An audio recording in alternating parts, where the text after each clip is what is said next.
Check my background. Yes, okay, we're live. Hey, so it's Steve.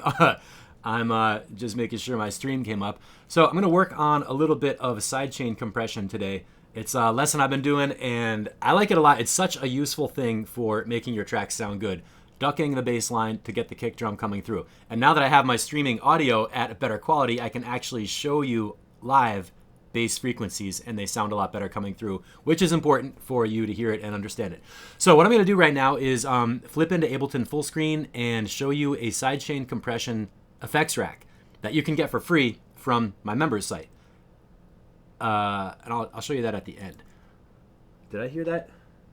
If you have the audio and everything coming through and you're watching this, leave me a comment. I'm trying to go through here and make sure this is going to sound right and everything before we go any farther. But all right, so let's go into Ableton, and I'm just going to start with the lesson because that's more fun. So here we got a bass line and a beat. I'm taking 1 second to check in my phone to make sure that's actually coming through. If you have the audio and everything coming through, yeah, good. All right, yeah, leave a comment if you have any questions or anything. I'll see if I can catch your questions while we're live. I'll put in hi, hi, hi. That's from me.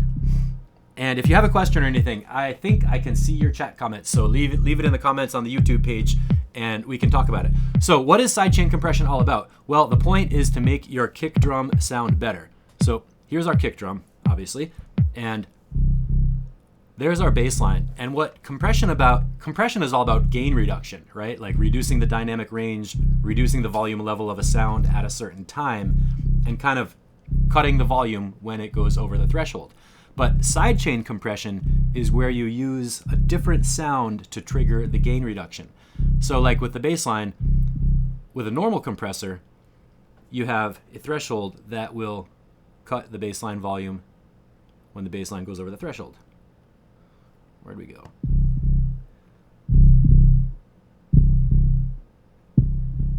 Just like that. What we do with the sidechain compressor is first you have to set a different input to tell the bass line compression when to be quiet. So we select kick drum as the input. That comes from the track name. It says kick drum. Now when we lower the threshold,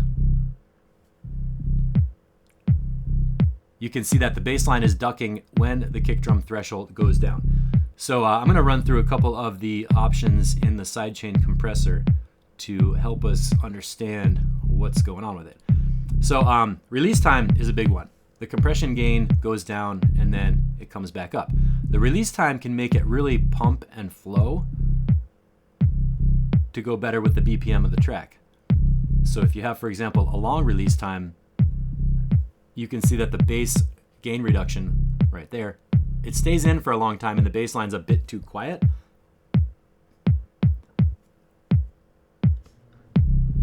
But if you make the release time shorter, the compressor ducks in and gets out of the way to make the bass line kind of pump in the rhythm with the beat. And I'm going to mute the kick drum so you only hear the bass with the compression to get an example.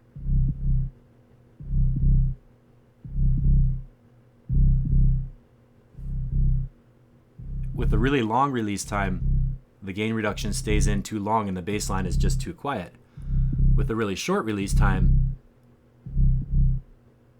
you can feel that the kick drum is coming in on each beat.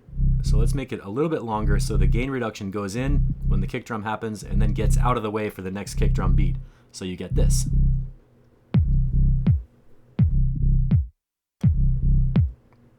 And let's listen to a little A-B comparison. I'm going to turn the rack on and off. And what I want to hear is that the kick drum gets louder. That's the idea. Or it feels louder even though the volume doesn't go up. Okay, here it is with the compression out.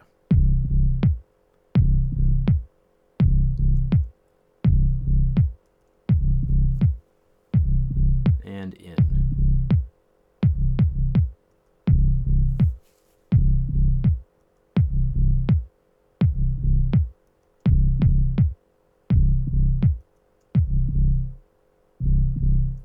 And the effect we're going for is that when you do sidechain compression, your kick drum should come through and feel like it's louder. But what I did not do is I did not have to go to the kick drum volume and turn it up. Like if you feel like your kick drum's not coming through the mix, don't automatically grab the kick drum volume and start cranking it up, because then your channels are going to peak into the red, you run out of headroom, and the rest of your mix can get real mushy and flubby. What you should do is find places to cut out other things that are competing with the kick drum. So if the low end of the bass line is competing with the kick drum, you need to cut it out, and sidechain compression is how to do that. So other basic compressor settings, we have the ratio that determines how much gain reduction happens after it crosses the threshold. I think this baseline loop is not actually looped. Why is that? I just imported some clips. I've got some instruments here to play with too on that loop, and some drum beats. Okay, sorry about that. So back to baseline compression. The ratio determines how much gain reduction will happen after the signal crosses the threshold. So for sidechaining, I pretty much crank up a high ratio. We're not doing subtle gain reduction. I want to cut a big hole in it. So ratio 10:1 or higher. And then the attack time controls how fast the gain reduction happens. And if you see in my attack knob over here, I have it set from 3 milliseconds up to about 10 milliseconds. If you go lower than 3, you can start to hear that click that does not sound good. That's why people say some of the older compressors on Ableton didn't sound as good. Because you get that. Do you hear that?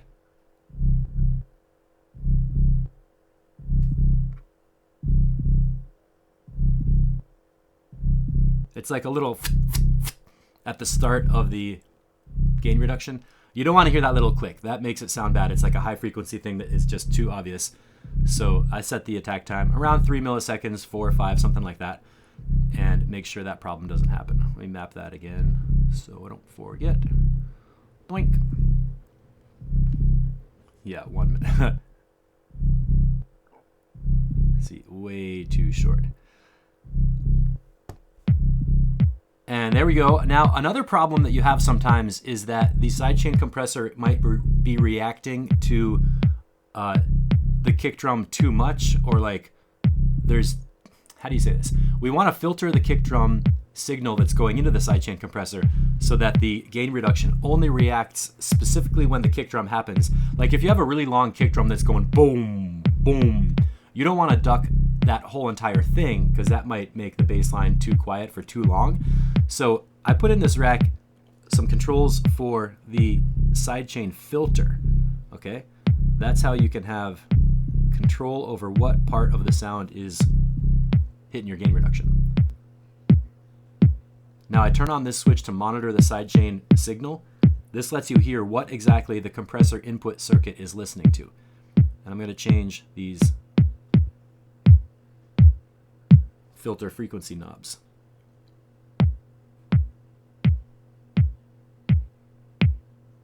And what I'm doing is I'm EQing the kick drum signal that is going into the compressor signal.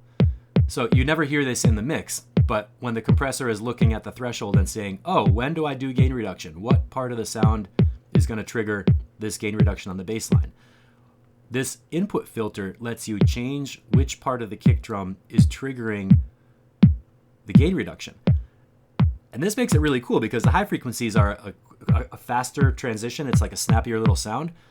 So if I go up to like 2500 and pick only that little high frequency sound, watch the gain reduction right here. You can see how fast it is because the kick drum sound goes through quickly and gets done. Now if I put the frequency down lower, those bass frequencies are slower, they take longer to go through, and the gain reduction stays down faster.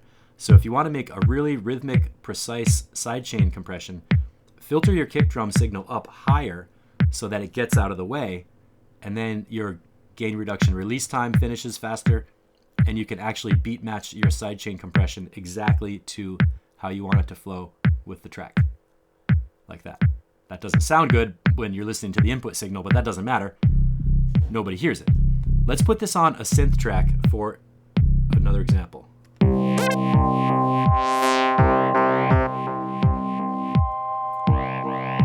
So I have another sidechain compressor on the instrumental rack. What's the first thing you have to do? Aha, make sure you turn on the Sidechain Filter and tell the compressor to look for a different signal to do compression. If you don't turn on this filter, the compressor is going to listen to whatever is on that channel. This is a synth track, so that is crazy loud. If you don't turn on the Sidechain Filter, this compressor is going to be reacting to the synth signal. It's just reacting to the same input that's on the track. What we want to do is turn on the Sidechain Filter, tell the synth compressor to look for the kick drum signal. I have it on post effects so I can listen to the synth without the kick drum being in there. Then all your controls are going to affect how it's reacting to the kick drum, not reacting to the synth. And let's do some kick drum input filter.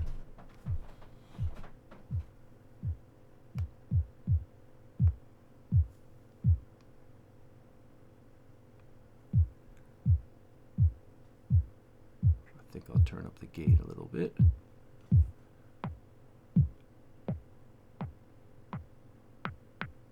Pick out something around 2 kilohertz to hear just the snap on the kick. Nice high ratio. Make a shorter release time and dial down some threshold.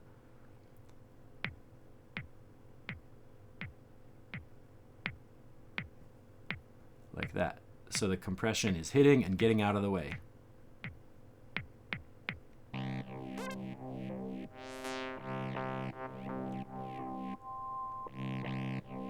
And now since we're only listening to the synth track, you can hear that the kick drum's not in the mix. You're just hearing the compression as it happens. And now as I make the release time longer, you can feel it pumping. Too long and it just kind of stays quiet. We want the compression to hit and then get off it in time for the next beat to get that pump feel. Like so. If you're watching and you can catch all this, leave me a comment, say hi, say what's happening. I'm never sure who's exactly watching because there's a lot of different time zones and people in different countries, so I thought I'd go live early in the day for me. It's only around 9 a.m., but it should be around 2 or 3 in the afternoon for people in the EU side. So if you're watching this in the middle of your daytime, leave me a little comment, say hi. I'd like to hear from you, and if you have any questions, of course, you can always leave me a question. We're just doing a little side chaining on the synth part right now. And let's do an A-B comparison. So I'm going to turn this compressor off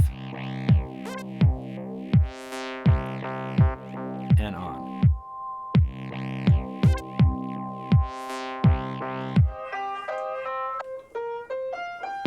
With the compression off, I hear the synth happening constantly, and you can hear the kick drum, but the synth part is continuous, right? When I put the compressor in, it's like it lets you hear the high frequency part of the kick drum and really define where and when that kick drum is happening in the sound. And the synth part ducks out of the way a little bit, but not so much that it's gone. It's just like making a nice little space.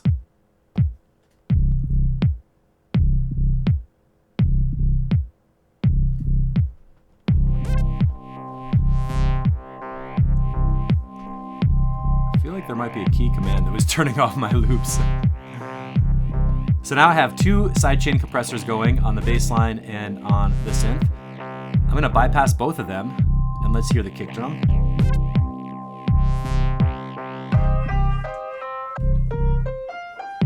And kick it back in again. And hopefully what this is doing is making the kick drum come through the mix without turning up the kick drum volume. Like, a basic amateur mistake is if you have no sidechain happening like this and you want more kick drum, you say, oh, let's turn up my kick drum so it's crazy loud. And that's not totally wrong because it does sound good when you do that, but using sidechain is a more subtle way to get a better effect where you duck the other sounds out of the way using the sidechain compressor. And like I did for a little advanced thing, we did some EQing on the sidechain compression input to pull out that really sharp, clicky part of the kick that allows you to have a faster release time and get the sidechain compression out of the way quicker. Finally, at the end, at the end of the rack, I have this output gain knob so that just if I wanted to add some gain back in, I could do that. That's sort of a little optional thing. And so that's how you do it. That's what it's all about. And I have this sidechain rack mapped for you as an effects unit that you can grab, drop into your user library, and have it come up right here in the side like that. So let's say you have a new track, you go into your effects library, presets, audio effects, audio effect rack, and I look down for mixitecture, sidechain compression, enter, bam, right there on the new channel, sidechain compressor ready to go. What do? Turn on the switch, select the input, select kick drum, and whatever sound is on that channel, I'm ready to have the kick drum duck a hole in that sound so I can use it. So let me tell you where to get this rack. I'm gonna flip over to the Mixitecture members area, which is on this page.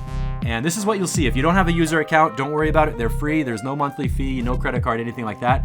You can always click this bottom button that says create an account and come in to see the teaser content. There's a lesson called Sidechain Starter Kit. What you do is click Learn More right here, and you can grab this effects rack totally free. You don't have to sign up, you don't have to log in. I know nobody wants to log in for anything, but you don't have to sign up for anything. Just like you can just grab this user account, and there's a video to tell you about how the session lesson works. I'm giving you the actual effects rack as a preset to play with.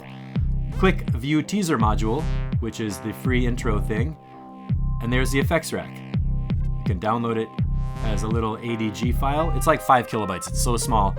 And then there's a video showing where to put it in your user library so it'll show up in the sidebar like I was saying. And then if you actually want to learn this at a deeper level, there is a paid session lesson that you can buy where you download an Ableton project and get a guided tutorial on how to do this from inside Ableton with automation, examples, sounds to play with, and a tutorial built into the Ableton project. This video shows you all about what that's like, and the rest of this whole thing in the members area will explain what to do if you're interested. But mainly what I want you to do, go to the teaser module, download this effects rack, and you can start playing with it yourself to see how it works with the threshold knob, the release time to get the sidechain effect pumping, and a few of these other parameters. Watch this YouTube video to go through it if you can't remember how to do it, and leave me a comment to let me know if this was helpful. I would love it to hear people say, yeah, this was great, I learned something I didn't know before, or something like that. So let me blip back out over here to say goodbye. Hey, I'm Steve Knotts in the Mixitecture Basement Studio, running through some sidechain effects for you today to help you figure out how to get your bass line to shut up, to make your kick drum come through the mix louder, and then as you get better with sidechaining, try it with a vocal instead of the kick drum. Like if you have a vocal track, make all your synths duck out of the way seamlessly every time the voice gets louder. It's super cool how it works. It's a really fun effect, and I think you're gonna like it. So that's it for now. I'm gonna sign off, and please leave me a comment if you like this video.